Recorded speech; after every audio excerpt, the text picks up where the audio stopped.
và có lẽ nào có lẽ đâu có lẽ tim vẫn có lẽ đâu thu đi có lẽ nào mùa thu chẳng còn lại gì trong đâu chỉ em có lẽ nào em không nhận đi em xa mất có lẽ nào phải nhìn mà em yêu nhất có lẽ nào cánh tay từng dù rằng chỉ là một giấc mơ và anh có lẽ nào em có quên đi và có lẽ nào em yêu mùa thu đi có lẽ nào mùa thu chẳng còn lại gì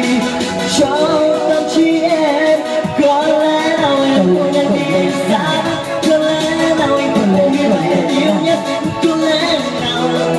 nên cuộc không bây giờ chỉ là một giấc mơ và anh đã mất em rồi